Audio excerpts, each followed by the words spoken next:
Kumusta? Kumusta kayong lahat?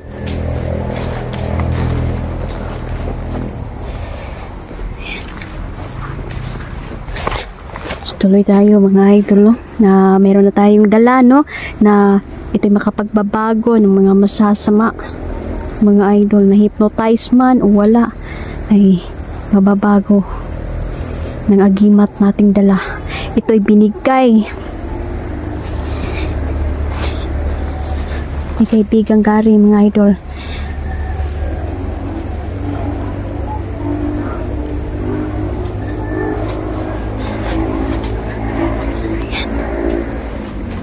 Napakaganda ng kabundukan. Siguro sa pamamagitan nito mga idol, yung mga masasama ay mayroong pag-asang bumalik sila sa dati. Ngunit hindi nila matatakasan ng mga krimen ang mga pagpatay na ginawa nila mga idol. Ito lang po ay makapagbibigay sa kanila ng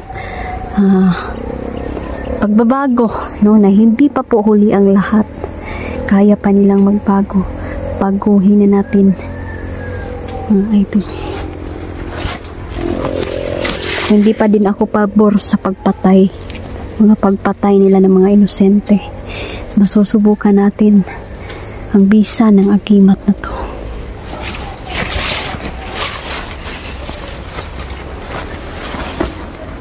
Tuloy tayo.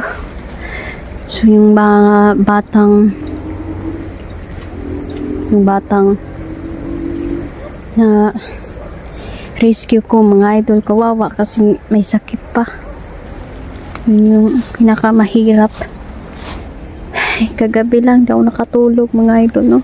Naisip ko ang sitwasyon ng mga bata, ang sitwasyon ng mundo. Bakit tayo nagpapatayan? Pwede naman tayong magkaisa na lang, di ba? Kaso hindi lahi-lahi mga idol. Iba-iba yung isip at pangunawa ng tao.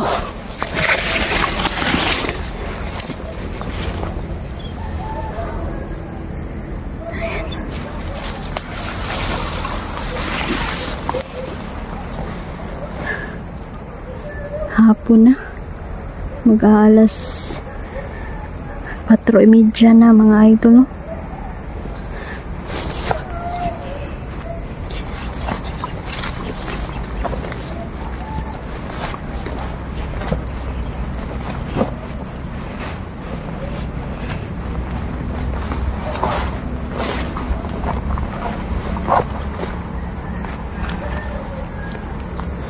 Iba yung pagkiramdam ko dito sa lugar. Parang merong, sabi na may mga tad-tad group daw dito mga idol, no? At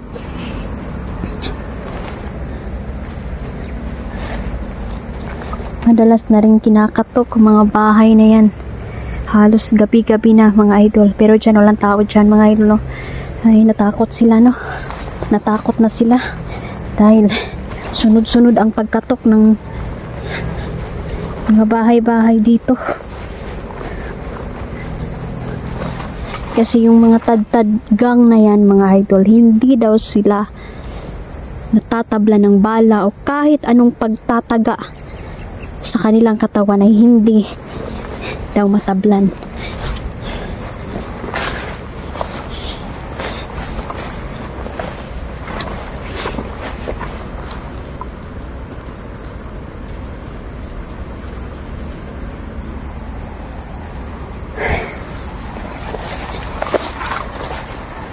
Ang dami ng hinog na bayabas dito, oh. Paborito pa naman ito ni Neil John siya ni Janril.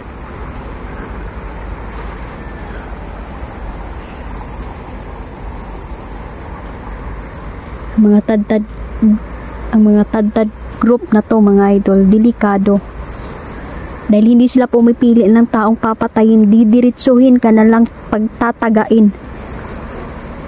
Tulad na lang nung matanda mga idol, no? Na nangangahoy sa gubat. Sugatan niya ang isa sa mga grupo ng tad-tad group. Ay talagang tinadtad, talagang hiniwala yung ulo mga idol at dinala pa sa baryo. At doon iniwan yung ulo ng matanda. Kaya nag-iwan sila ng mitsa, nag-iwan sila ng katatakutan sa mga tao dito.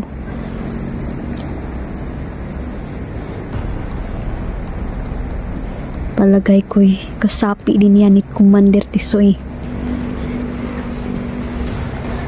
May magpapakilala daw na isang babae, mga idol, maganda.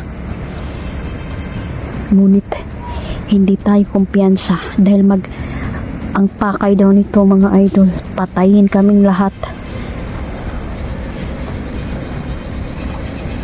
Kaya hindi talaga tayo magpapahinlang sa kanila.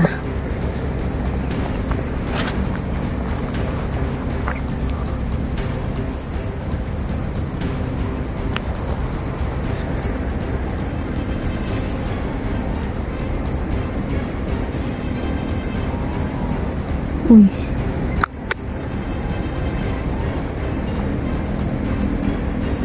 Parang yan na yung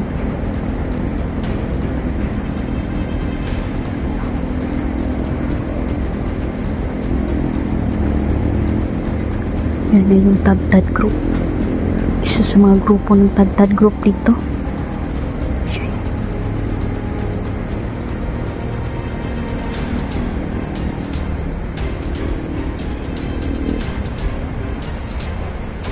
Sa wakas, sa paghaba-haba ng nilakaran natin, mga idol, nagkatagpo din tayo.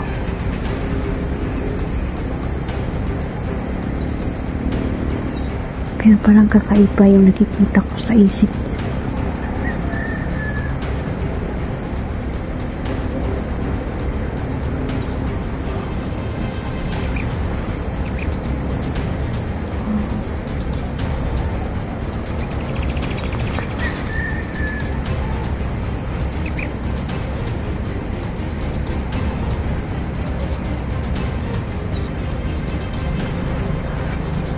Mayabang to.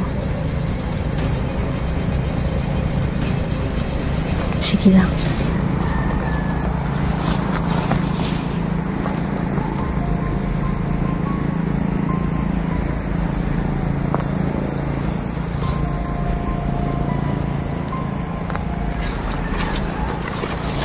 Kasi tayo.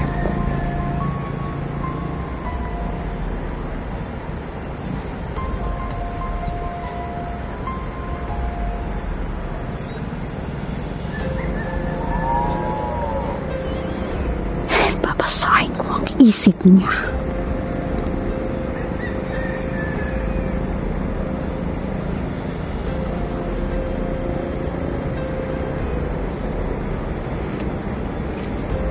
Kung bibigyan ba natin siya ng pagkakataon o hindi.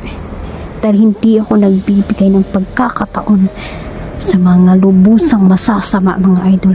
May mga bandido, may mga masasama na talagang noon pa man at hanggang ngayon ay pumapatay na sila ng tao. Wala nang panahon para pag-uwin sila. Pero ito, kakaiba ito, mga idol. Wala akong nakikitang nalubusan siyang masama. Susubukan natin ang level ng agimat.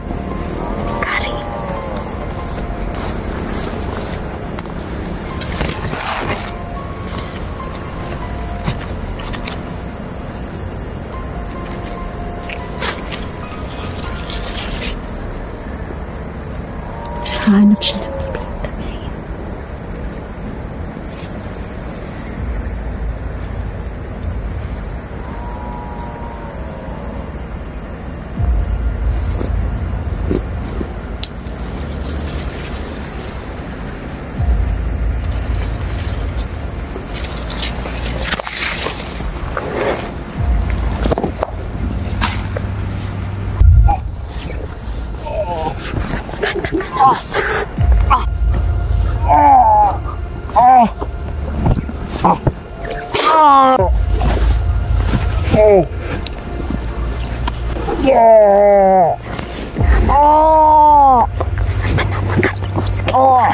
Bukan masuk ke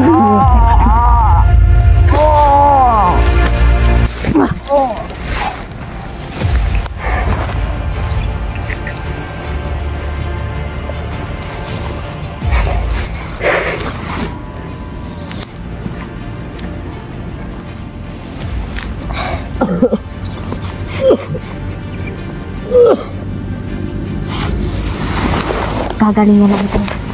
Nahilaspasan na yan.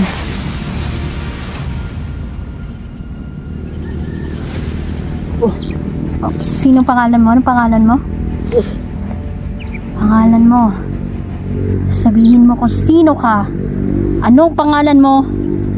Alam kong bumalik ka na sa katinuan mo. Anong pangalan mo? Kubo si Bibot. Bibot? Ilang taon ka na, Bibot? Buwanay mo ka pa.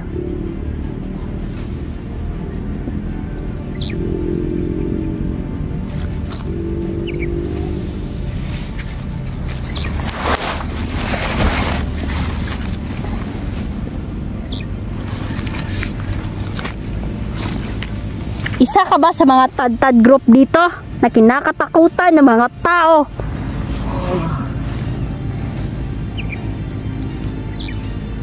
Anong naalala mo sa nakaraan mo, Bibot? May pamilya ka ba?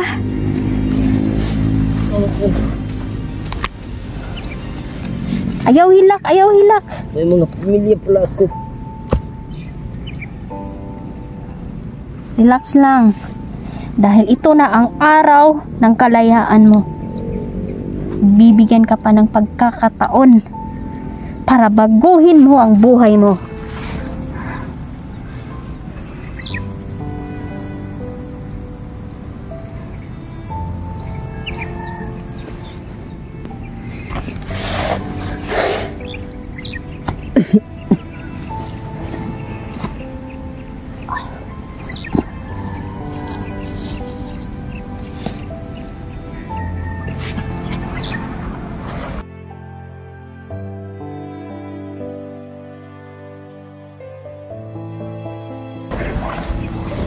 Mas na siya ito. Ama!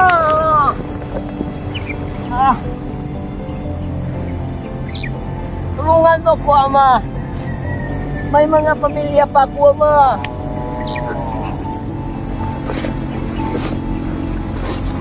Iyak siya.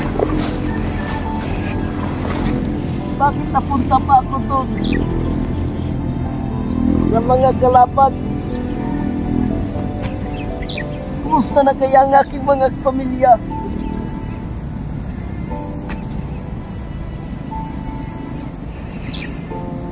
Kawawa, idol. Diyos ko, naiyak ako sa... Thank you, Lord. Ginagawa to.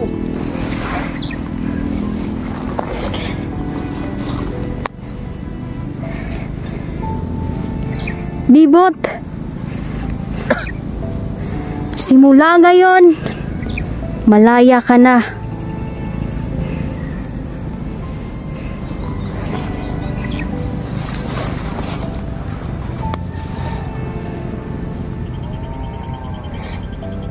Ilang taon ka sa Kilusan, Bibot?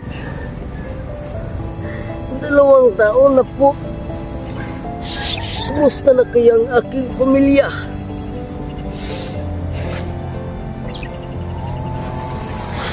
Sana okay lang sila, Ama. Tulungan mo ko, Ama, na makabalik sa aking pamilya, Ama. Tulungan mo ko.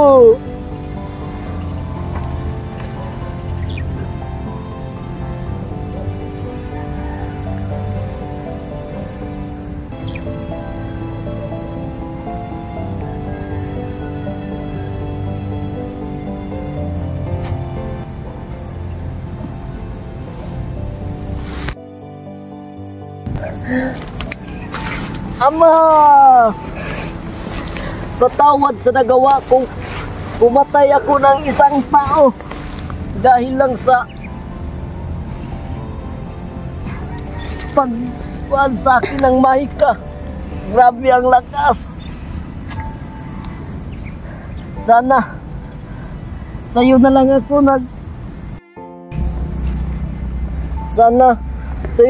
naglingkod, Ama. Pasaylo ako, Ama, sa nagawa kong kasalanan. Huwag kang mag-alala. Sa second chance ko, Ama, sa'yo na ako maglilingkod, Ama.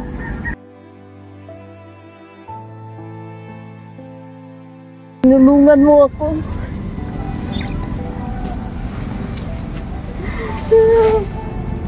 Ano nga pala pangalan mo?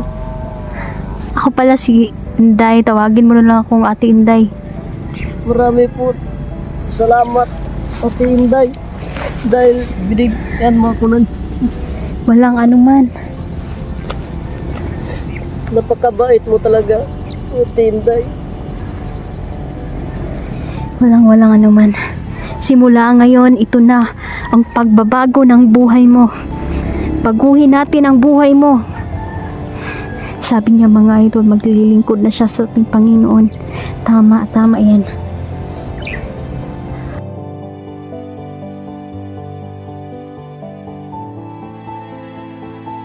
So yan mga idol, ako'y pinatutuwa dahil nakapabago tayo ng isang tao. Salamat dahil salamat sa mga instrumento na binigay nating Ama para matulungan natin sila.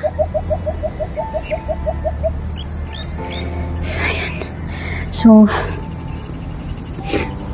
grabe po mga idol, no? Ako, talagang naiyak talaga ako.